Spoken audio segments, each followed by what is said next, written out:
नमः शिवाय ॐ नमः शिवाय।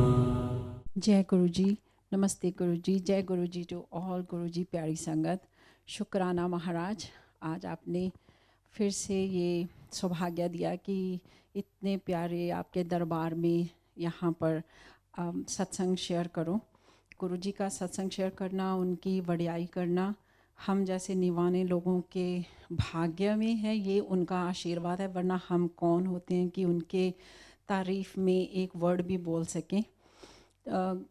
मैं शॉर्ट में शुरू में वैसे मैंने सत्संग किया है, लेकिन अपना कनेक्शन बनाती हूँ कि जैसे हम सब लोग घरों में अपने हमारे घरों में वो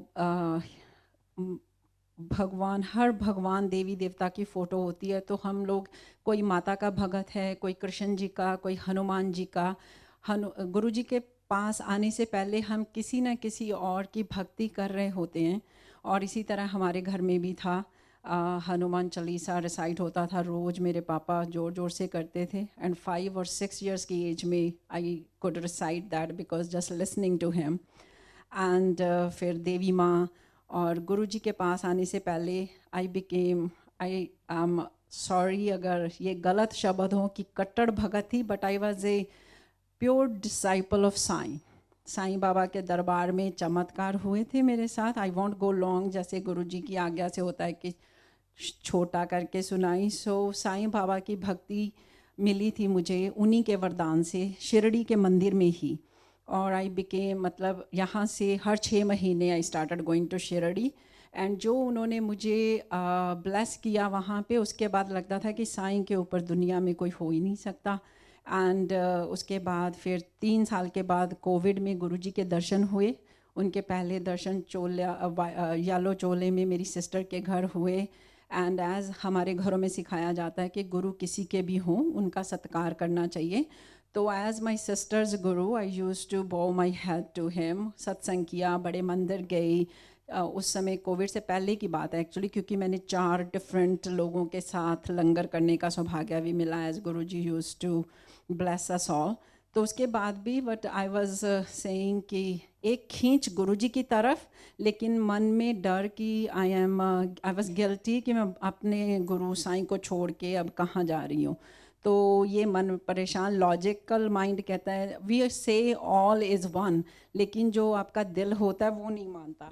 दिल में ऐसा ही लगता है कि नहीं, अगर ऑल इज़ वन तो मेरे पास ऑलरेडी साईं हैं, तो फिर मुझे किसी, मतलब अपनी सिस्टर के गुरुजी के पास जाने की क्या ज़रूरत है।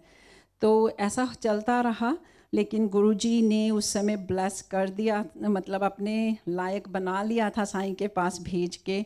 फिर ऐसे लाखों टेस्टिमोनियल मिले कि जो पहले साईं के भगत थे, फिर वो गुरुजी के पास आए। तो ऐसी ही जर्नी मेरी रही है महाराज के पास आने में। और महाराज की ही ब्लेसिंग से, उन्हीं की मदद से, सपन में दिखा के उन्होंने कहा, मतलब ये क्लियर कर दिया था कि तू कोई गलती नहीं कर रही है, सो डोंट बी गिल्टी, मैं हूँ तेरे साथ।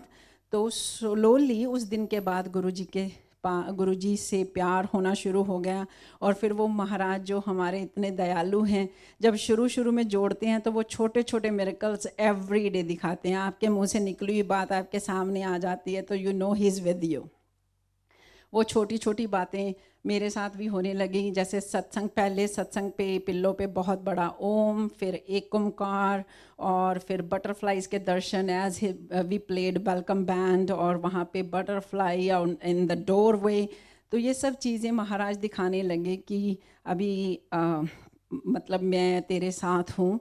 और ज़िंदगी बदल गई संगत जी। जो गुरुजी के साथ आके मुझे मिला, मैं ये कह सकती हूँ कि एक ज़िंदगी गुरुजी से पहले थी, चाहे मैं माता रानी की भक्ति भी कर चुकी थी और बाबा के पास भी जा चुकी थी, लेकिन एक ज़िंदगी गुरुजी से मिलने के बाद है। वो दोनों ज़िंदगी ज़मीन आसमान का फ़र्क है। ऐसा तो नहीं है कि अब मैं, मतलब मेरा पांडा बिल्कुल साफ़ हो गया, जैसे गुरुजी कहते थे अपना पांडा साफ़ कर। वो जो इतने सालों का मैला हुआ पांडा धीरे धीरे धीरे धीरे साफ़ होएगा। बट आई कैन डेफिनेटली से कि I am a better person, better mother, better boss, better human in every way, जब मैं अपने ही अंदर झांकती हूँ। पहले गलती करते हुए तकलीफ़ नहीं होती थी, गलती की, किसी को डाँटा तो ऐसे ही झटक दिया मन। अब किसी की गलती पर डाँटने पर भी दुःख खुद को लगता है। तो that's a big change in my self. And एक ज़िंदगी थी जो पूरे डर में निकलती थी, always being a single mother and a business owner. I used to live a fearful life every single day. गुरुजी के पास आने के बाद वो फियर धीरे धीरे बिल्कुल दूर हो गया, क्योंकि अब जब भी कुछ होता है तो बात करनी होती है तो किसी की भी ज़रूरत नहीं पड़ती। संगत जी, बिलीव मी, गुरुजी के सामने बात कर लो और वो डर थोड़ी देर में ख़त्म हो जाता है। मतलब ऐसा भी नहीं कि मंत्र जाप करती हूँ, जब मैं बहुत पूजा करती हूँ, डिसिप्लिन तो अभी गुरुजी सिखा ही रहे हैं। कभी जो 7 बजे जगा दी तो कभी 8 बजे, और रोज़ गुरुजी को कहती हूँ कि Guruji I promise I will work on it, कि मैं डिसिप्लिन में आ जाऊँ, रोज़ सेम टाइम पे आपके पास आऊँ। वो अभी तक हो नहीं पाया, कभी कोई काम सुबह, कभी कुछ, बहाने बनते रहते हैं। बट महाराज इतने दयालु हैं, मतलब मेरा जो एक्सपीरियंस रहा है, महाराज से बड़ा रब और दयालु भगवान हो ही नहीं सकता, क्योंकि इतने प्यार से सब समझा देते हैं। तो I will share couple of my recent satsangs कि गुरुजी बात कैसे सुनते हैं। I used to also, being a single mother and a fearful person, believe in astrology कि कुछ गलत हो रहा है तो किसी ना किसी पंडित से बात कर लो, पूछ लो ग्रह दिशा कैसी है, क्या होना है, क्या होने वाला है। लेकिन और मैंने अभी रिसेंटली भी ये किया था। एक मेरी बेटियां हैं, वो स्कूल ऑन करती हैं साई एकेडमी के नाम से, और फ्लोरिडा में। उनको एक इतनी बड़ी बिज़नेस में तकलीफ़ हुई, मतलब हम हिल गए थे। इतना शॉर्ट में सुनाऊंगी, डिटेल में नहीं जाऊंगी, लेकिन समझो कि उनका जो फर्स्ट एस्टैब्लिश ग्राउंड था वो ज़मीन हिल रही थी। उनको उसी दिन, एक ही दिन में, बिना नोटिस के बता दिया गया कि आप ये स्कूल छोड़ो, यहाँ से निकलो, अपने स्टूडेंट्स ले जाओ। कुछ फायर मार्शल का पंगा हुआ, कुछ सीईओ का पंगा हुआ, एंड दे कॉल्ड अस, मैं, 2 और मेरी गुरु संगत बहनें ऑरलैंडो में। और हम लोगों ने मतलब सुबह से गुरुजी के पास माथा टेकते टेकते शाम तक यही सोच रहे थे कि अब इन बच्चों को लेके जाएं कहाँ, कहाँ से स्कूल शुरू हो, बंद हो गया तो ऑलमोस्ट मतलब फेल हो जाता बिजनेस। गुरुजी ने चक्कर जरूर चलाया, बच्चों को एक ही चीज़ कहती रही मैं, गुरुजी हैं, and will be the best, इसका अंत तुम लोगों के लिए भला होगा, इसमें कोई कारण होगा, गुरुजी तुम्हें इस बिल्डिंग से निकाल रहे हैं, there is something good for you guys. लेकिन बच्चों को उस समय तसल्ली नहीं होती, बिजनेस इज लाइक लाइबिलिटी कि कुछ हो। लेकिन शाम तक गुरुजी ने कुछ हल निकाल दिया, पूरा हल नहीं हुआ, 3 हफ्ते हो गए इस बात को चलते चलते। तो बच्चे भी उदास हो रहे थे और मैं डर भी रही थी। तो मैं गुरुजी के पास गई एक सुबह, I couldn't sleep, it was 3:45 AM। मैंने कहा गुरुजी, मैं बच्चों को एक ही चीज़ कहती हूँ, गुरुजी हैं ना, गुरुजी हैं ना। जब आप, मैंने सुना है कि जब आप फिज़िकल फॉर्म में थे, संगत भागी आती थी आपके पास कुछ भी पूछने के लिए और आप बता देते थे। अब मेरे को कौन आंसर दे, मेरे को क्या पता नहीं, मेरे मतलब अब मेरा थोड़ा फेथ हिल रहा है। आप सुन रहे हो क्या, क्या ये सब आपकी मर्ज़ी से हो रहा है? मुझे कौन बताएगा कि ये बच्चों की ज़िंदगी में जो टर्नेडो, भूचाल जो आया है वो जल्दी ठीक हो जाएगा और आपकी ब्लेसिंग से हो रहा है। तो ये बात अबाउट 3:45 4 AM करके मैं दोबारा सो गई। और उसी दिन महाराज की कृपा से 2:30 बजे मुझे फ्लोरिडा से अबाउट 4 आवर्स मेरे से दूरी पर जैक्सनविल से एक फ़ोन आता है। वो गुरु संगत हैं लेकिन हम लोग फ्रेंड्स नहीं हैं, we know of each other but nothing more than that. She said कि Poonam aunty, this message I had to call you. She was very hesitant, उनका नाम मिनी आंटी है। She said I have to tell you something. मैंने कहा मुझे गुरुजी के ऐसे messages पर भरोसा है, आप बिल्कुल भी घबराओ मत, आप मुझे बताओ कि गुरुजी ने आपको कुछ कहा है मेरे लिए, जिस हिसाब से आप मुझे फ़ोन कर रहे हो, जो मैसेज है मेरे साथ शेयर करो। तो वो कहती हैं कि आज मैं गुरुजी के पास बैठी थी और आपके बारे में मैंने कभी नहीं सोचा, बट आपका चेहरा मेरी आंखों के बिल्कुल सामने, और एक ही आवाज़ कि पूनम आंटी नू फ़ोन कर, पूनम आंटी नू फ़ोन कर, पूनम आंटी नू फ़ोन कर। She said I was asking Guruji telepathically कि कौन सी पूनम आंटी, एंड देन मतलब तब उसने मेरा चेहरा देखा तो she said why should I call her. वो गुरुजी के साथ उसकी टेलीपैथी बातें चल रही थी आंटी की। तो उसको नहीं पता मेरी ज़िंदगी में क्या हो रहा है, मेरे बच्चों की ज़िंदगी में। हमने कभी आपस में बात नहीं की। गुरुजी टोल्ड हर कि पूनम नु क्या नीवा होके सेवा करी चल, मैं बैठा सब देख रहा और मैं सब ठीक कर दांगा। That was a answer to my morning prayer कि how do I know you are listening. तो वो एक इतनी दूर एक आंटी जिनको कुछ नहीं पता, गुरुजी ने अपनी अफर्मेशन दे दी कि ये सब उनकी मर्ज़ी से हो रहा है और वो सब देख रहे हैं। मैंने उनका फ़ोन, आंटी का फ़ोन रखते ही आंखों में आंसू और गूज बम्स एंड अपनी बेटी को फ़ोन किया फटाफट। मैंने कहा घबराना छोड़ दो, गुरुजी ने अपनी स्टैंप लगा दी है कि ये सब तुम लोगों को तुम्हारे अच्छे के लिए हो रहा है। तो ऐसे संगत जी, इसका इस सत्संग शेयर करने का मतलब जो मैंने गुरुजी से सीखा कि जब आप दिल से उनके पास बैठ जाते हो बात करने के लिए, उस बात का जवाब महाराज गुरु साहब ज़रूर देते हैं। देर सवेर भी नहीं, बड़ी ही जल्दी दे देते हैं। गुरुजी का बर्थडे था तो मैं गुरुजी को कह रही थी कि गुरुजी क्या आपके बर्थडे का खाना रेस्टोरेंट में बनवा सकती हूँ। गुरुजी ने मुझे इंडियन रेस्टोरेंट बख्शा हुआ है, लेकिन वहाँ तो गुरुजी चिकन बनता है। तो मैं ना अपनी सोच में लगी हुई थी कि क्या करें, 2-2 4-4 संगत मिलके खाना बनाएंगे कि रेस्टोरेंट से खाना बना लूँ। 3 दिन बर्थडे के पहले महाराज मुझे नहीं लेकिन मेरे बेटे को स्वप्न दर्शन देते हैं कि वो रेस्टोरेंट में आए हैं, बार पे बैठे हैं और बार पे बैठ के ऑर्डर करके प्रॉपर खाना खा के गए। तो ही सेड कि mama you just came out of the kitchen and you were stunned कि गुरुजी। मैंने कहा तो मतलब एक क्वेश्चन था ना कि आपके लिए खाना बनवाऊं कि ना बनवाऊं, उसका आंसर भी वो दे के गए। और ऐसे मतलब इतना इतना पास से होके वो आपकी बातें सुनते हैं। और अभी गुरुजी ने इस निवानी सी मतलब मुझे जो गलतियों का पुतला है, पंड है, पता नहीं क्या क्या पाप पुण्य किए हैं, महाराज की किस दयालु कर्म की, किसी एक कर्म की वजह से उनकी दया मुझ पर हुई है कि एक नींव पत्थर होता है ना, फ्लोरिडा में गुरुजी ने मुझे एक नींव का पत्थर ही समझ लीजिए कि मुझे हमें ब्लेस किया है कि हम भी गुरुजी का आश्रम वहाँ शुरू करें।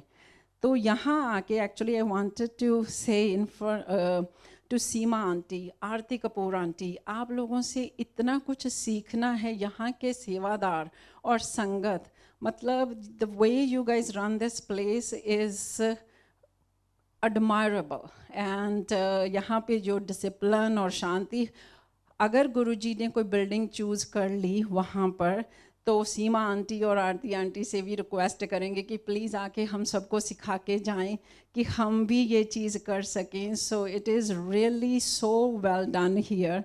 और फ्लोरिडा में अब जगह कहाँ चूज़ करेंगे गुरुजी पता नहीं। अभी तक तो गुरुजी ने एक घर चूज़ किया हुआ है, ब्लेसिंग्स विला। तो मुझे लग रहा था कि गुरुजी का आश्रम एक घर में कैसे हो सकता है। तो संगत जी उसका जवाब भी गुरुजी ने ड्रीम में दिया। कहते छोटा मंदिर की सी वो भी तो किसी दा घर सी। तो baby steps, take small steps and he takes you on the path where he wants you to be.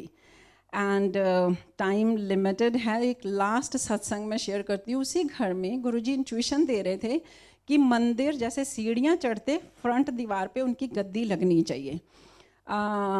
लेकिन जो फैमिली में बातचीत होती है ना, तो बंदा सलाह मशवरा देने वाले होते हैं, जैसे मेरे बच्चे ही थे कि नहीं यहाँ गद्दी लगनी चाहिए। तो मैंने महाराज की गद्दी जहाँ बच्चों ने सलाह दी वहाँ लगा दी और ध्यान नहीं लग रहा था। 5 महीने हो गए वहाँ पे महाराज का सत्संग होते हुए। तो मैं गुरुजी को इसी थर्सडे कह रही थी, मैंने कहा गुरुजी जब भी आती हूँ, संगत आती है, सब कुछ हो जाता है लेकिन ध्यान नहीं लगता। 2 संगत और थे, मैं उनसे बात कर रही थी। मैंने कहा गुरुजी ने मेरे बेटे को सपने दिखा दिए, जैसे पता भी नहीं है कि भक्ति पूजा क्या आती है। मुझे सपना नहीं दिखाते गुरुजी, अपना मुझे दर्शन नहीं दिए गुरुजी ने। एंड मैं उनको कह रही थी कि ध्यान बिल्कुल नहीं लगता और गुरुजी के दर्शन नहीं होते। वहाँ 2 संगत और बैठी थी और वो शेयर कर रही थी, मुझे गुरुजी ने इस तरह दर्शन दिए, वो दूसरी आंटी बोली मुझे इस तरह आए। मैंने कहा गुरुजी मेरी गलतियाँ पता नहीं कब माफ़ होंगी, मुझे आपका मतलब चेहरा कब स्वप्न में नज़र आएगा। उस रात को गुरुजी ने मेरे हर सवाल का जवाब दिया। जो कनेक्शन नहीं बनता था वहाँ से लेके मतलब जो गुरुजी चाहते हैं वो करवा लेते हैं। कैसे वो इस रीज़न इसका ये है शेयर करने का संगत जी कि गुरुजी के पास आप अगर बैठ जाते हो तो वो आपके दिल की हर बात का जवाब देते हैं। हमें किसी और दर का दरवाज़ा, किसी पुरानी संगत का दरवाज़ा खटखटाने की ज़रूरत नहीं है। अपने मेरे को बहुत होता था कि हर चीज़ को पता है ना, पुरानी संगत के पास चलते हैं, पुरानी संगत को सब पता होगा। लेकिन संगत जी, गुरुजी से ऊपर कुछ नहीं है। 1-to-1 connection is the answer that has Guruji proved again and again and again. सवाल उनसे पूछो तो जवाब सीधा मिलता है। इधर उधर भटको तो फिर भटकते रहो, चाहे किसी भी संगत को फॉलो करते रहो, चाहे किसी को अपने से बड़ा समझते रहो, कुछ भी करो। कोई भी सवाल है, महाराज के पास पहुंच जाओ, आपको सीधा जवाब मिलेगा। इसके एग्जाम्पल्स हर रोज़ गुरुजी देते हैं। तो उस मंदिर की बात बताती हूँ। गुरुजी ने स्वप्न दिया उसी रात की मैं बद्रीनाथ जा रही हूँ अपनी बेटी के साथ, और मैं कभी बद्रीनाथ गई नहीं, मुझे नहीं पता वहाँ मंदिर कैसा है। वहाँ शिवाला है, छोटा सा, बिल्कुल हवा में, उसके नीचे कोई पिलर्स नहीं है, कुछ नहीं है, एक मंदिर है जो हवा में खड़ा है और सड़क जा रही है। मैं और मेरी बेटी चल के, सड़क का एंड हो जाता है, वहाँ से सड़क से मंदिर तक एक बहुत बड़े ट्री का ब्रिज बना हुआ है, एक बहुत बड़ा ट्री ट्रंक। उस वृक्ष को पार करके आप उस शिवालय में पहुँच सकते हो। ये अभी फ्राइडे की बात संगत बता रही हूँ, सत्संग। तो नीचे खाई है, क्योंकि मंदिर हवा में है, तो मैं उस खाई को देखती हूँ। मेरे आगे एक अंकल हैं, मुझे नहीं पता कौन थे, वो पार कर रहे हैं उसको, ट्री को पकड़ के ना, he is trying to go to Shivalaya. और मैं देखती हूँ खाई को, मैंने कहा मैं तो नहीं जाने वाली, I am not going to get on this tree. और मैं वहाँ टर्न कर जाती हूँ। एक छोटा सा बच्चा आता है, लड़का पता नहीं कहाँ से, मुझे कहता है आंटी आंटी आ जाओ, सब ठीक हो गया, देखो ये रोड बिल्कुल मंदिर के साथ जुड़ गई। और मैं पलटती हूँ तो वो जिस रोड पे मैं थी, ट्री ख़त्म हो जाता है और वो roadway goes straight to the mandir. और मंदिर में अंदर भगवान शिव की मूर्ति है, खाली मिट्टी की, लेकिन उनकी पीठ है मेरी तरफ। ही इज़ मतलब वो जैसे दरवाजे की तरफ मुंह नहीं, पीठ करके भगवान की मूर्ति रखी हुई है। और उसके बाद मुझे गुरुजी की गद्दी जो घर पे लगी हुई है वो दिखाई देती है, और गद्दी पे जो चोला बिछा हुआ उसमें एक हवा भरने लगती है, जैसे उस पर कुछ होएगा अभी। और मैं ज़ोर से चीखती हूँ, मैंने कहा गुरुजी आ गए, गुरुजी आ गए। और अगले ही सेकंड गुरुजी अपने क्रीम कलर के चोले में, उनका ब्यूटीफुल चोला है, वहाँ पे आके बैठ जाते हैं, साइड दर्शन होते हैं। और उनकी स्माइल, गुरुजी की मतलब स्माइल हंसी से कम नहीं है, और हंसी में दिखाते हैं। और गुरुजी कुछ समझाना चाह रहे थे स्वप्न में, लेकिन वो कनेक्ट कैसे किया उन्होंने, वो स्वप्न आ गया, मुझे उसका कुछ समझ में नहीं आया कि अब शिव जी मेरी तरफ पीठ करके क्यों बैठे थे। मैं सुबह उठी, मैं गुरुजी के लिए चाय बना रही थी, तो a book law of spirit world by Sonia aunty, that was it's about 45 to 48 series. और उसमें मैंने देखा कि एक कोई दबाया उसमें, और उसमें लगा हुआ था कि साउथ साइड पे मुंह करके प्रे मत करो। तो शॉर्टकट ऑल दैट स्वप्न, एंड वो गुरुजी ने उस दिन आंसर बता दिया कि तेरा कनेक्शन क्यों नहीं लगता, क्योंकि तेरा मंदिर थोड़ा गलत डायरेक्शन में है। संगत जी, अब इसका मतलब ये नहीं है कि आप अपने मंदिर की डायरेक्शन चेंज करें या कुछ देखें, क्योंकि गुरुजी की चीज़ें हर एक पर्टिकुलर बंदे के लिए अलग अलग होती हैं। वो मेरे सवाल का जवाब था। आई थिंक मेरा सत्संग लंबा हो रहा है, तो गुरुजी की महिमा करते करते तो दिन रात निकल जाए, but thank you Guruji, thank you so much, thank you संगत जी। भूल चूक हो तो माफ़ करना गुरु महाराज जी। जय गुरु जी।